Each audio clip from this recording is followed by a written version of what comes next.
Olá, caros alunos, sejam bem-vindos, sejam bem-vindas.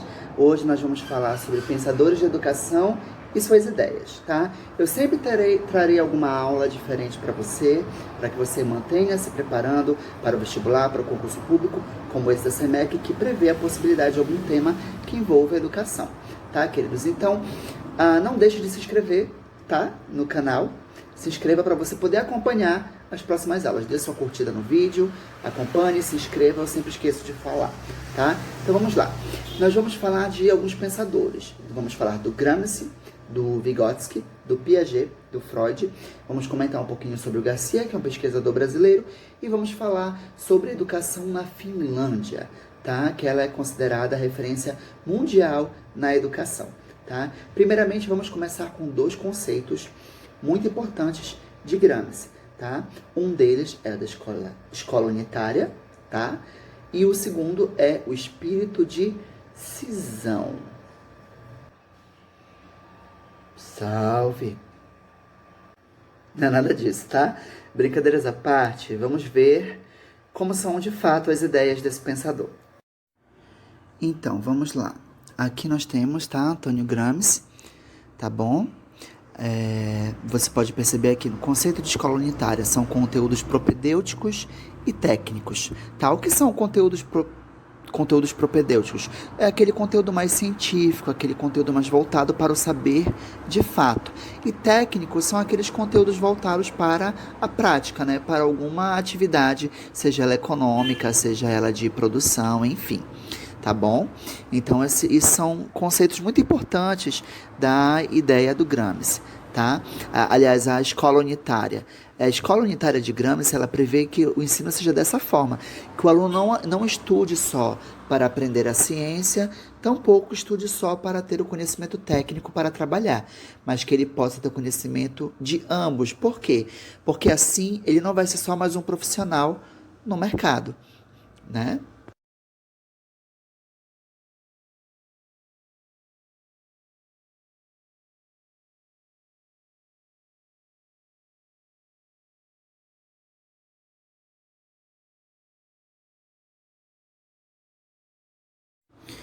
E aqui o espírito de cisão, né? O Gramsci fala assim: as classes subalternas precisam de espírito de cisão, processo gradual de uma tomada de consciência da capacidade, né, de reger a própria história através da organização da própria cultura, né?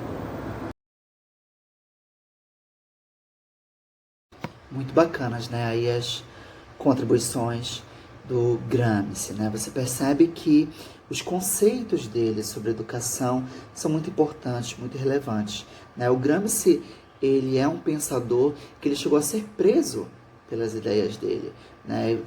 Muitas dos escritos que ele deixou estão no Cadernos do Cárcere. Ele escreveu justamente quando ele estava preso em um regime ditatorial, porque as ideias dele em relação à educação são profundamente democráticas.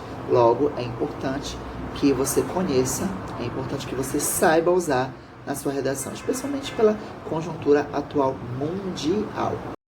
Olha só essas frases legais, bem interessantes aqui do Gramsci, tá? A indiferença atua poderosamente na história, atua passivamente, mas atua. Contra o pessimismo da razão, o otimismo da prática. Bem reflexiva, né? As possibilidades de um país são dadas exatamente pela riqueza que ele produz e pelo modo como produz, né? Aí você percebe a importância, né, de desenvolver esse espírito de decisão na nação. Para quê? Para que a ciência se desenvolva, né? Para que a tecnologia para que o país ele possa ter a possibilidade de ser rico, né? Ser rico de que forma? Produzindo a própria ciência, produzindo a própria tecnologia. Vamos falar agora do Levi Vygotsky, né? E o socio-interacionismo. Aqui a gente tem assim: o meio social é determinante do desenvolvimento humano e que isso acontece fundamentalmente pela aprendizagem da linguagem, que ocorre por imitação.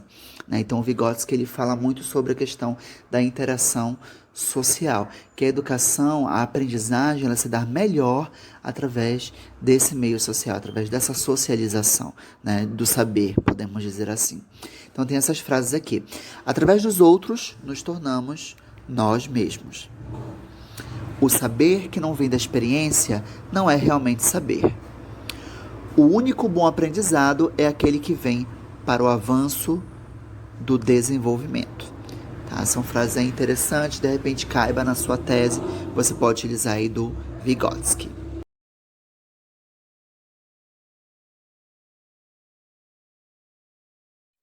Outro grande pensador da área da educação é o Piaget. Tá? Nós temos as seguintes ideias aqui. O conhecimento se constrói na interação do meio físico e social e depende das condições do aluno e das condições do meio. Já temos aí uma reflexão um pouco mais profunda, né? Um pouco mais complexa. Aí ele traz as seguintes frases. O professor não é o que ensina, mas o que desperta no aluno a vontade de aprender. O professor não ensina, mas arranja modos de a própria criança descobrir. Cria situações problema, tá? E uma outra frase que eu deixei aqui pra gente é: a inteligência é o que você usa quando não sabe o que fazer. Eu sinto que eu preciso comentar sobre as ideias do Piaget, tá? Quando ele fala assim, o conhecimento se constrói na interação do meio físico e social e depende das condições do aluno e das condições do meio. Normalmente, quando se fala das condições do meio, as pessoas pensam, é a infraestrutura da escola, é o meio em como a escola está, se está limpa, se é climatizada, ou, enfim, infraestrutura física, né? Nós temos que pensar o seguinte: o Piaget, ele tem como pilar a questão da interação, né? Então, não esse meio, as condições do meio que ele fala, não são as condições do ambiente físico, tá? Vamos tentar fugir aí desse senso comum na sua redação. Quando ele fala das condições do meio e sendo como pilar dele a interação, como é que você vai entender isso?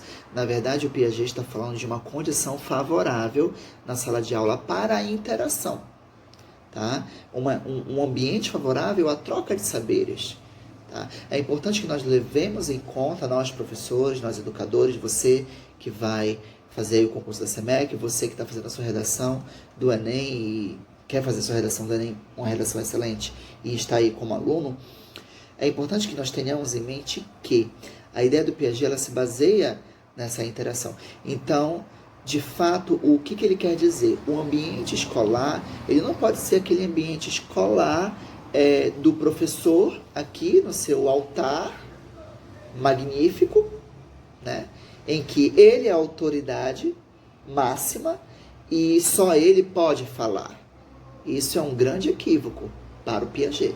Para o Piaget, essa interação ela é necessária, né? E hoje nós sabemos, nós devemos levar em conta, cada educador precisa levar em conta, que o aluno ele já tem um conhecimento prévio do assunto, mesmo que seja básico, mesmo que seja mínimo, mesmo que seja um comentário, algo que ele viu de relance, o aluno sabe alguma coisa. E nós precisamos aproveitar isso que ele sabe, ou seja, fazer aquele link, aquela ponte, aquela interação. É isso que o Piaget quer dizer, tá, queridos? Ele também não quer dizer, ele não quer dizer que os alunos devem ficar soltos na sala de aula e conversar abertamente. Nem eu estou falando isso, tá? Eu vou deixar isso bem claro aí. A questão é que é preciso que as pessoas mudem esse ponto de vista de que, inclusive professores, né, com todo respeito aos meus colegas, mas eu também tenho, vamos parafrasear Voltaire, ou melhor, vamos citar Voltaire: sempre defenderei o direito dos outros de discordarem de mim. Você pode discordar de mim, mas na minha experiência de trabalho, eu acredito que a interação social, esse diálogo, esse link com o aluno, essa ideia do Piaget, ela é muito válida. É muito importante que você possa haver essa troca. Tá bom? Então, acho que é isso que eu precisava falar sobre o Piaget. Já o Garcia, que é um pensador, né, um pesquisador brasileiro, ele vai trazer a seguinte reflexão, certo? Se a escola não fala diretamente com o outro, não reconhece nele uma qualidade de sujeito.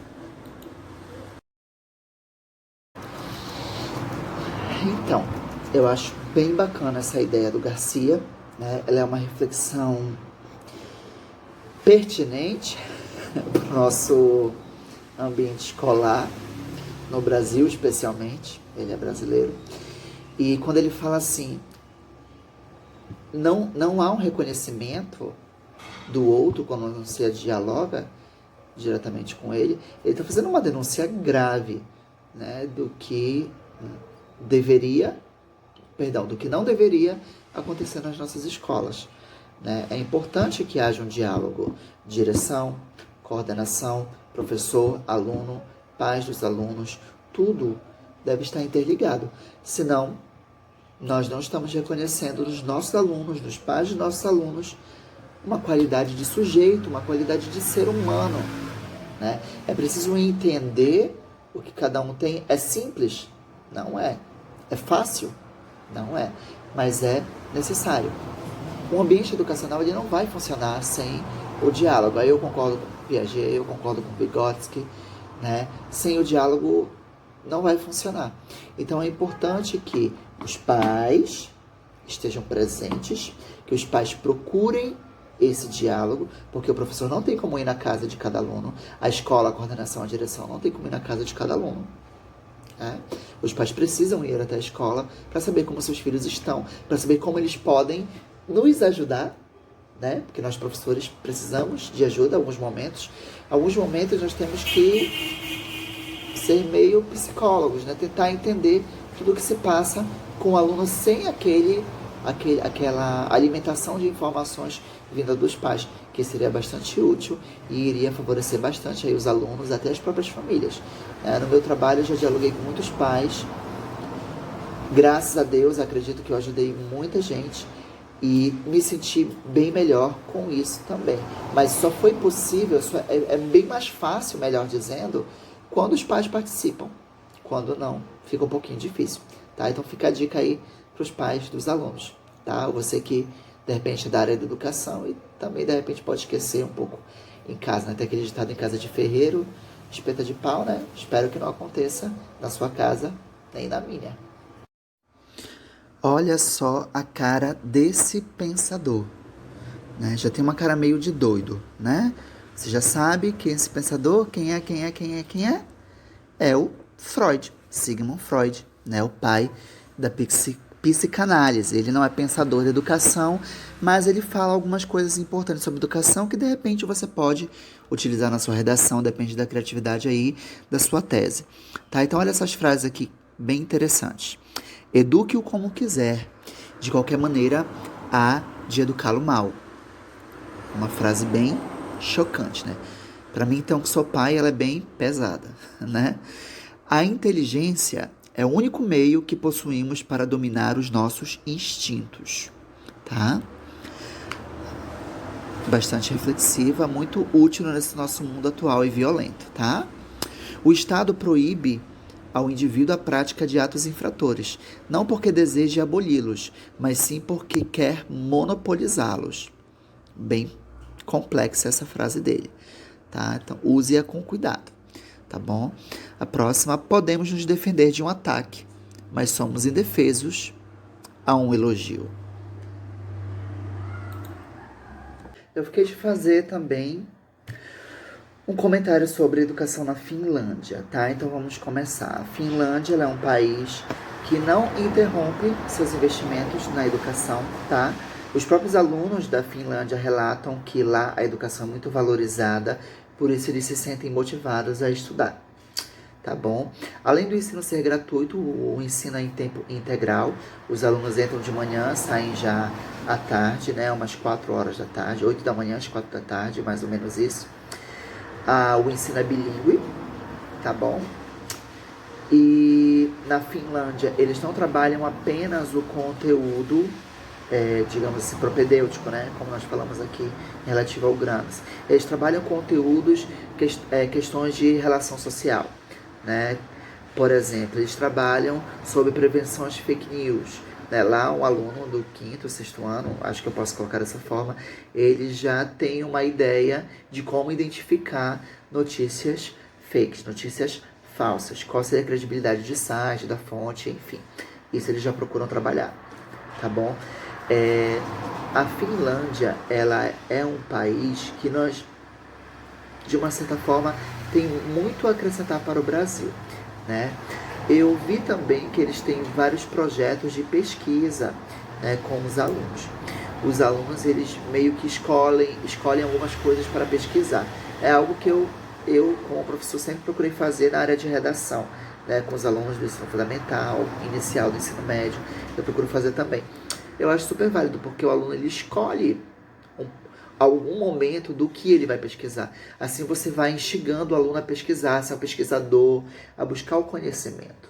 Eu acho que isso é muito importante, acho que nós temos muito que aprender com a Finlândia. O mundo, na verdade, tem muito que aprender com a Finlândia, tá?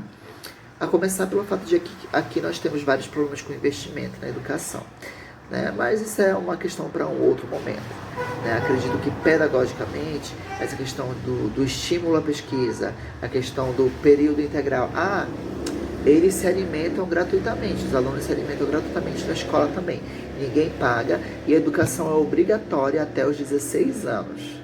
Tá? Então é um modelo diferente. Aqui no Brasil também é obrigatório, mas estão querendo flexibilizar. Enfim, são várias questões que acredito que nós devemos parar para refletir sobre como melhor deve ser a nossa educação, tá? Queridos e queridas, esse foi o nosso vídeo de hoje. Eu espero que vocês tenham gostado, tenham entendido, tenham aprendido. E, acima de tudo, eu espero que vocês possam utilizar todo esse conteúdo na redação de vocês. Se tiver alguma dúvida, pode comentar lá no vídeo abaixo, tá? E não deixe de se inscrever para acompanhar os próximos conteúdos, tá? Eu vou planejar um novo conteúdo, em breve eu estou postando para vocês, tá? Não deixe de se inscrever, não deixe de curtir. Grande abraço!